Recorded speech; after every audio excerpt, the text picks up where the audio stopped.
L'origine du mot neurodiversité revient au journaliste Harvey Bloom et à la militante de la défense de l'autisme Judy Singer dans les années 90. La neurodiversité n'est pas juste un concept, c'est une réalité biologique, physiologique, tout comme la biodiversité. En fait, c'est la diversité des fonctionnements humains. Avec les empreintes digitales, le cerveau humain est le seul organe qui est différent d'un être humain à l'autre. À la différence que les empreintes digitales ne changent pas, sauf si on se brûle ou si on a un accident. Le cerveau a une caractéristique principale, sa caractéristique principale est sa plasticité. Le cerveau, dès lors que l'enfant a un cerveau dans le ventre de sa mère, se modifie, et ça tout au long de la vie. C'est un organe qui est plastique et qui se modifie en fonction des conditions dans lesquelles il évolue. Quand on parle de neurodiversité, c'est donc le spectre, un spectre très large qui va du fonctionnement du cerveau humain, donc du fonctionnement du cerveau à l'état typique, qui représente à peu près 80% de la population, au fonctionnement du cerveau à l'état atypique, qui représente à peu près 20% de la population, donc à savoir une personne sur 5. Il n'y a pas de cerveau neuronormal, il y a des cerveaux qui ont un fonctionnement typique et des cerveaux qui ont un fonctionnement atypique. Et grâce à l'avancée des recherches en neurosciences et aux connaissances médicales, on peut aujourd'hui définir les profils de la neurodiversité qui sont le TDAH, le trouble du déficit de l'attention avec ou sans hyperactivité, les différents troubles 10, la dyslexie, la dyspraxie et la dysphasie. La dyslexie, c'est un trouble du langage écrit, la dysphasie est un trouble du langage oral et la dyspraxie, un trouble du geste. Ces troubles peuvent en induire d'autres qui sont la dyscalculie, la dysgraphie et la dysorthographie. Il y a également le TSA, le trouble du spectre de l'autisme, qui est un spectre très large, qui va d'un degré très léger à un degré très sévère, comme les personnes autistes non verbales. Il y a également le haut potentiel intellectuel, qui fait partie de la neurodiversité, qui n'est pas un trouble, comme le TSA, le TDAH et les troubles 10 qui sont des troubles du neurodéveloppement. Le haut potentiel intellectuel est un fonctionnement différent du cerveau. Et il y a également le syndrome de Gilles de la Tourette qui fait partie des profils de la neurodiversité. On en parle souvent comme des handicaps invisibles. Or, même si ce sont des fonctionnements qui parfois peuvent être handicapants, ce ne sont pas forcément des handicaps. Il n'y a pas forcément de reconnaissance handicap ou de reconnaissance MDPH pour les enfants et reconnaissance RQTH pour les adultes. Pour une personne qui a une dyslexie, pour une personne qui a un TDAH, encore moins pour une personne qui a un haut potentiel intellectuel.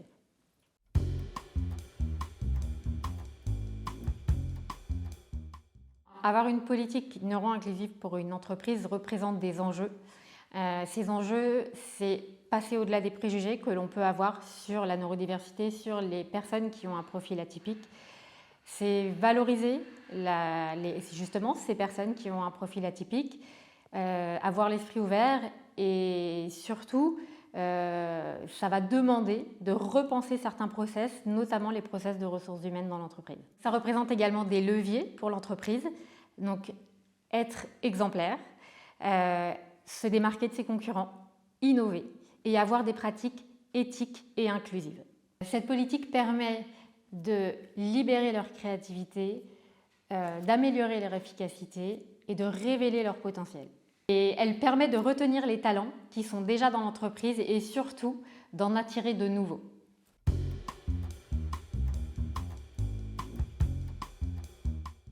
Le plus important, c'est de repenser les processus classiques de sourcing et de recrutement. Tout en ayant l'esprit ouvert, il faut se former sur la neurodiversité et mettre en place une véritable politique neuro-inclusive dans l'entreprise. Il faut se concentrer d'abord sur les employés qui sont déjà dans l'entreprise, qui peuvent avoir un profil atypique, avant d'aller chercher de nouveaux profils, déjà se préoccuper de ceux qui sont dans l'entreprise et qui ont besoin de reconnaissance et de sécurité au travail. Et la communication qu'ils en feront donnera envie aux autres, ça attirera les autres talents. Mais déjà se préoccuper des employés qui sont dans l'entreprise. Il est important de repenser les process de sourcing, d'aller chercher les profils ailleurs ou autrement, d'avoir des tracks de recrutement différents que les tracks de recrutement classiques que l'on peut avoir. Il est important de ne pas se focaliser sur les compétences sociales, mais surtout se focaliser sur les compétences professionnelles. Dans le cahier des charges du recrutement, faire la part des choses entre les compétences requises, les compétences nécessaires et les compétences secondaires. Attention toutefois, je mets toujours en garde à ne pas stigmatiser, à ne pas poser d'étiquette, que l'on soit recruteur, que l'on soit responsable RH, manager, qui que ce soit. On n'est pas là pour dire cette personne est autiste, cette personne a un trouble de l'attention. On est là pour comprendre le fonctionnement de la personne et donc faire vraiment attention à ne pas poser d'étiquette, à ne pas dire cette personne est ou cette personne n'est pas.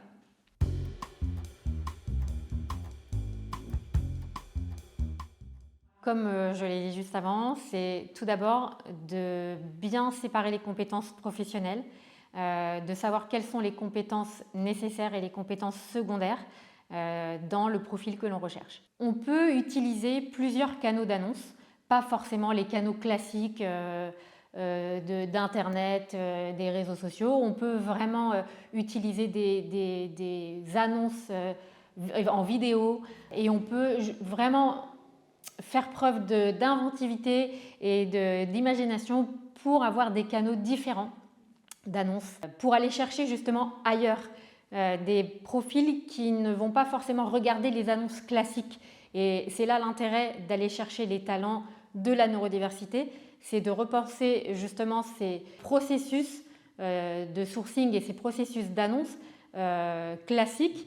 Parce que si on recherche une personne qui a un bac+5 absolument, on va aller poser une annonce dans tel site. Alors que si on recherche un codeur ou quelqu'un qui a une capacité en design, quel que soit le logiciel, mais que cette personne n'a pas fait ces études-là en particulier, on peut imaginer qu'on peut mettre des annonces sur des forums, sur des groupes Facebook, etc., qui sont d'autres canaux d'annonces de recherche, de sourcing qui peuvent être beaucoup plus fructueux que des annonces classiques. Il est important d'expliquer clairement les modalités de l'entretien, comment va se dérouler l'entretien, avec qui va se dérouler, combien de personnes. Il est vraiment important dans l'annonce même déjà d'expliciter très clairement les modalités du recrutement et de l'entretien. Dans les annonces que l'on poste, on peut proposer des formats alternatifs de dépôt de candidature.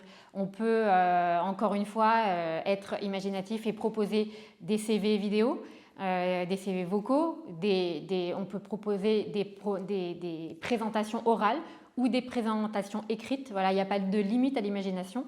Et encore une fois, c'est comme ça qu'on va pouvoir aller chercher des profils différents que l'on ne retrouve pas forcément dans les processus classiques de recherche et de dépôt d'annonces.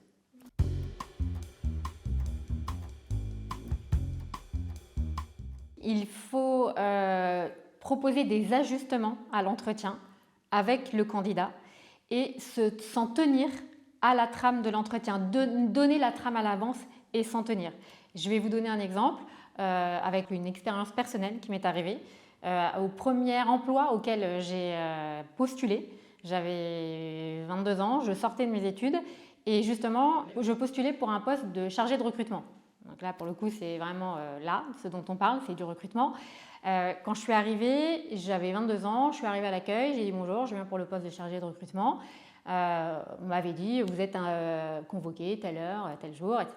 Donc, ok, elle me dit, asseyez-vous dans la salle d'attente. Et là, je vais dans la salle d'attente et je me rends compte qu'on est 20, 25 et qu'on est tous là pour le même poste. Et donc, je pose des questions et ils me disent, ouais, on est tous là pour le même poste. Donc là, moi, en fait, ça ne m'a pas convenu du tout. Je ne savais pas que je venais pour un entretien collectif. Donc, je suis retournée à l'accueil et j'ai dit à la personne qu'elle pouvait rayer mon nom de la liste, que je ne participerais pas à l'entretien. Et pourtant, j'étais toute jeune et pourtant, je ne connaissais pas encore la neurodiversité. Mais ce principe d'entretien collectif et surtout qu'on ne m'ait pas prévenu avant, ça ne me convenait pas du tout. Donc, j'ai préféré ne pas postuler et je suis partie. Donc là, pour le coup, ils ont peut-être raté ma candidature et mon talent.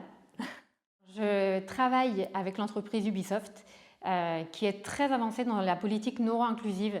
Ils ont d'ailleurs un directeur, un manager de la politique neurodiversité au niveau mondial et surtout en France. Et ils ont créé un questionnaire qui est vraiment valable sur toute la vie professionnelle et notamment pour ce moment de l'entretien. Le candidat peut répondre à un questionnaire sur ses préférences à l'entretien, pour les préférences vraiment du déroulement de l'entretien. Est-ce qu'il préfère qu'il n'y ait qu'une seule personne? C'est vraiment un questionnaire à choix multiples. Il peut y répondre et donc le recruteur peut vraiment organiser le déroulement de cet entretien en fonction des préférences. Du coup, le candidat, quand il va arriver à l'entretien, il sera beaucoup plus à l'aise, il aura beaucoup plus de facilité à parler et il pourra vraiment révéler quelles sont ses compétences et qu'est-ce qu'il peut apporter à l'entreprise quand il sait, quand il est en confiance.